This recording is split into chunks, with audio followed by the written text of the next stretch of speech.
Hello mga kabunsuan, ang nagbabalik ang iyong lingkod, may Yoramix TV at magandang araw sa ating lahat. And mega love shoutout sa lahat ng mga OFW na sa iba-ibang bansa na kagaya ko na nagtitiis at naghihirap alang-alang sa ating minamahal sa buhay sa Pilipinas. At sa bagong upload ni Bunso Migs Molino mga kabunsuan, ay wag po tayong malungkot.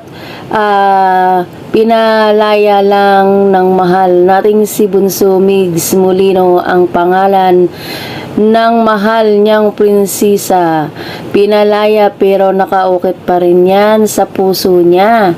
Dito pa rin kami Bunso susuporta hanggang sa dulo. Hindi namin makakalimutan ang mga alaalang iniwan ng mahal nating si Cutie.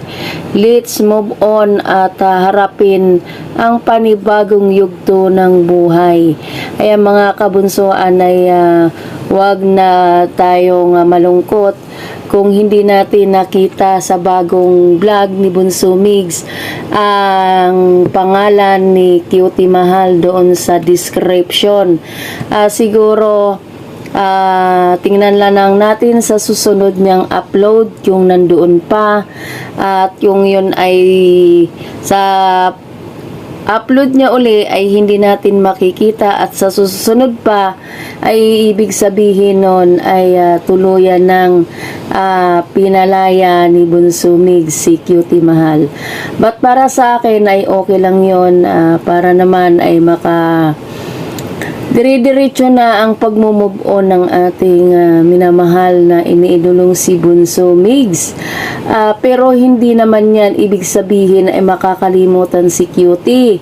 Dahil nakaukit pa rin yan sa puso ni Bunso Migs at nasa ating lahat na mga nagmamahal kay Cutie Mahal.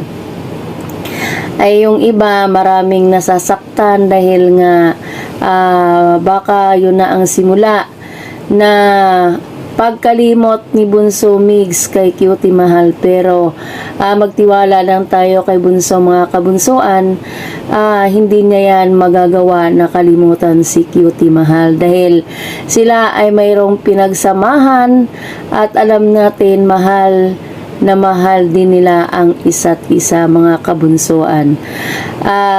Titingnan na lang natin sa susunod na upload kung nandoon na nga. Bibigyan natin siya ng hanggang 3 upload. Kung sa 3 video na yon na pag-upload ni Bunso ay wala na doon, ay ibig sabihin yon ay pinalaya na talaga ni Bunso si Cutie Mahal. Okay lang yon mga kabunsuan. Para naman si Bunso ay magsisimula na sa kanyang career at mabigyan din niya ng oras ang kanyang sarili. Hanggang dito na lang ang ating vlog sa araw na ito mga kabunsuan at huwag na nating dibdibin kung wala na sa description ang pangalan ni Cutie Mahal. So, see you next vlog and bye bye. God bless sa ating lahat.